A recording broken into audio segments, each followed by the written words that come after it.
Okay, well today's the day. I'm gonna start this project. If you wanna follow along while I replace the engine in this Aston Martin DB9, then please like and subscribe to this video and come along for the ride. Here we go, we're gonna get started with step one. Okay, as we can see, step one, disconnect the negative lead on the battery. All right, easy enough, we can do that. All right, well getting into this thing when the thing is on the rack, it's not exactly easy. You see my little makeshift pad there on the pole for the stand so that I don't smash my door while I'm in here. But the battery is behind the passenger seat underneath this seat cushion. So just get that out of the way. And then I just got to remove these bolts here, and the battery's underneath this plate. So we'll do that.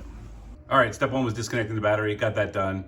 I didn't do the greatest on the video side of things. I missed the part where I took the plate off. So before I took the battery connection off, I had to take that plate out off above it. A couple bolts, no big deal. Otherwise, we've got that done. So now we're on to step two.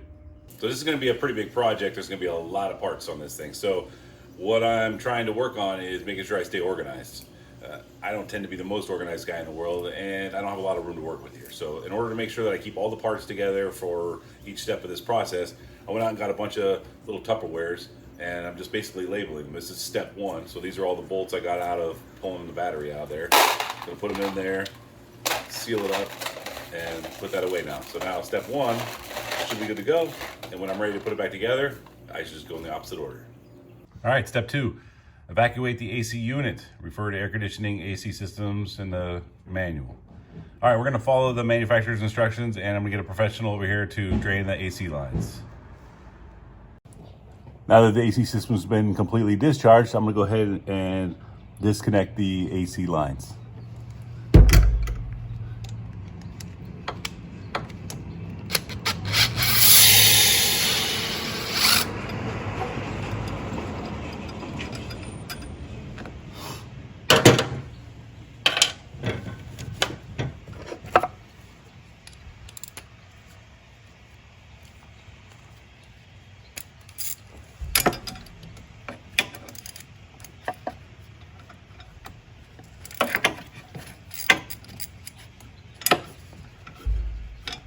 Went ahead and wore gloves just in case there was any last bit in there to hit my hands. This stuff can get pretty cold, so you don't want to get burned.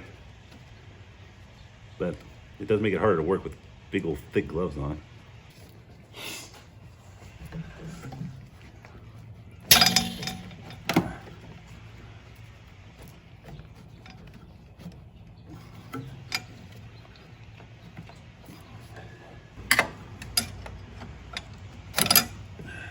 All right, there we go, disconnected. All right, AC pipes are disconnected. Next step, drain the coolant. Well, the manual says to go ahead and drain the radiator fluid. But the drain plug, it looks like in the manual, in the photo anyway, it's somewhere like right up underneath this tray. But for the life of me, I cannot figure out how to get this tray out of here.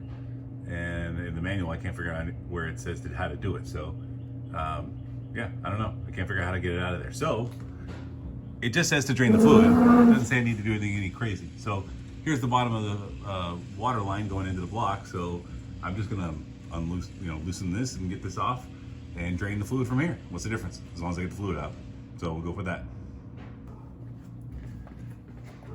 Here we go. Let's see if we can do this without making a huge mess.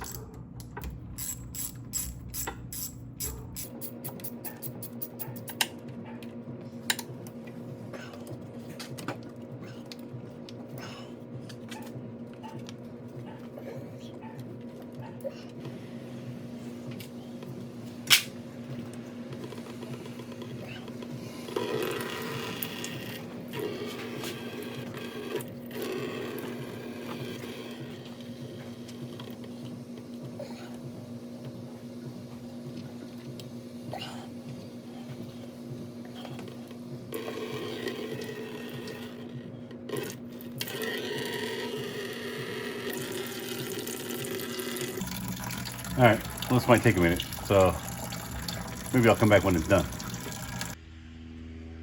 All right, well, I turned off the camera while I was trying to drain that thing out, and I guess I should have left it on since it was quite entertaining, I'm sure. I got the hose off, finally, but, you know, my little catch basin here wasn't the best, and now I gotta mop up the floor. But it's just radiator fluid, no big deal.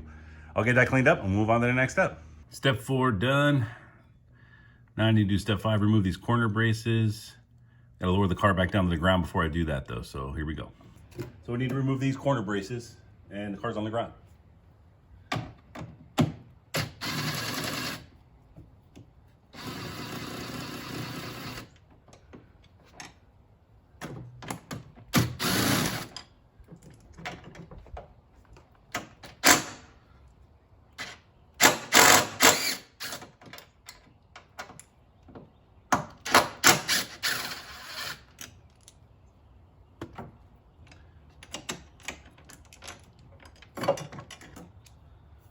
One down.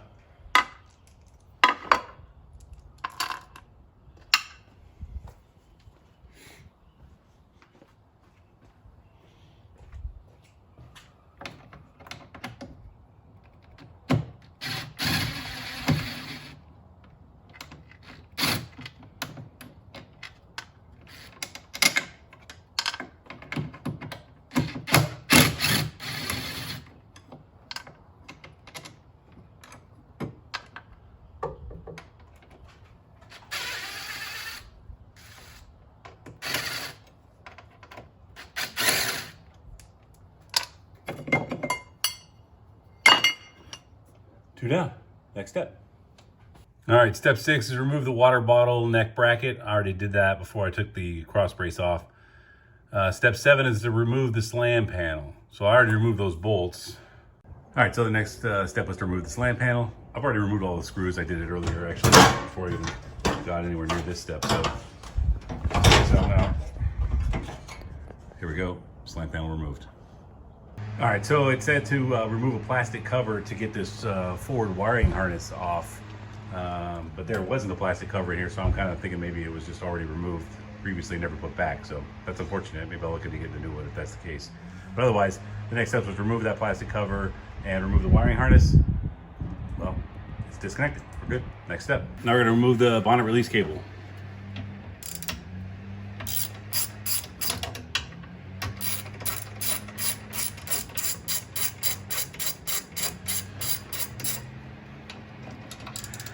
Kind of hoping when I put this back together I can make an adjustment. It was not working the greatest. I'd pull it, you would hear it pop, but it wouldn't put the hood up high enough to let you come out here and get it. So hopefully I can adjust that when we're done and make that work better. But anyway, next step.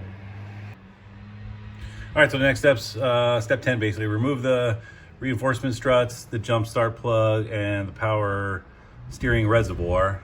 They're all basically mounted to that cross member. We'll go look. So there's basically two struts here and here. Then there's the jump start cable here, and then the power steering reservoir here. So start taking those off.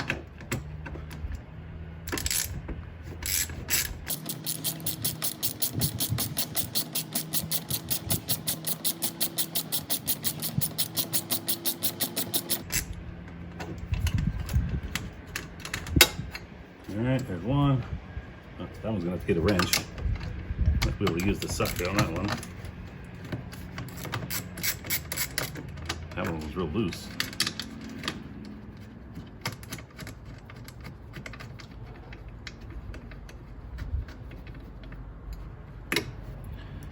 There's that.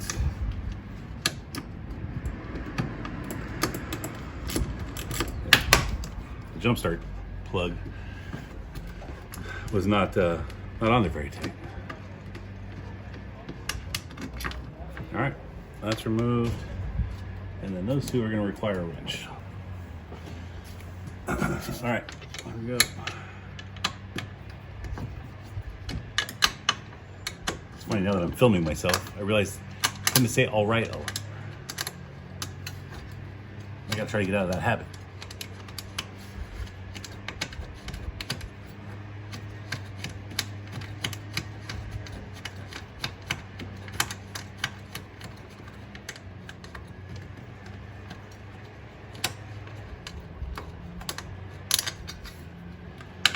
That's out.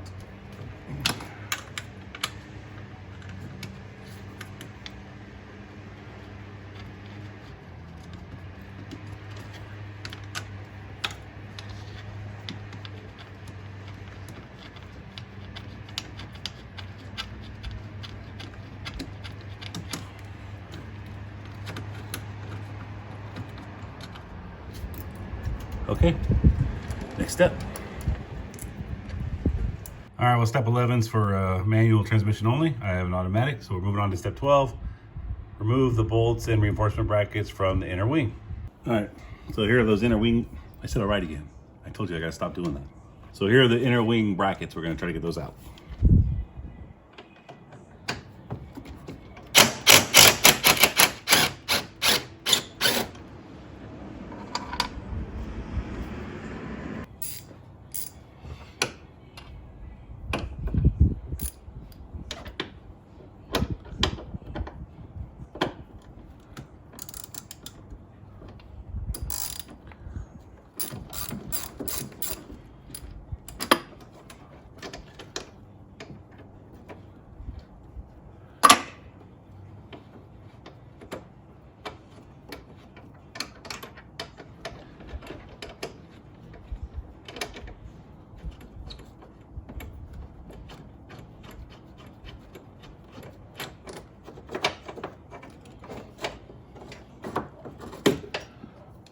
Boom, done. Now we'll do the other side. Okay, so trying to hold the camera and do the recording and try to get this bolt off. Let's see how it goes.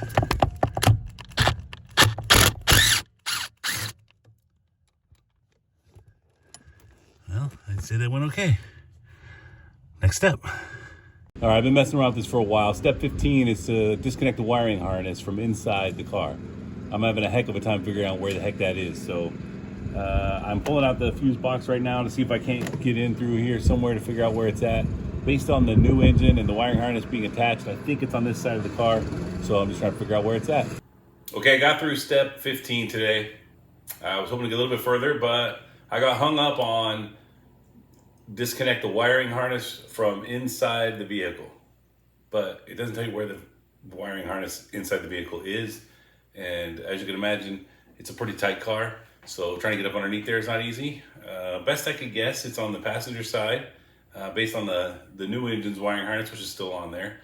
And it looks like it has the bulkhead connector, and it's on that side. So I've been digging around over there trying to figure it out, and I'll keep at it. But I'm going to call it quits for today. 15 steps down. There's a total of 49 steps, so we got quite a few to go. But we're moving along. Make sure to like and subscribe so you can follow the whole project. Thanks for watching.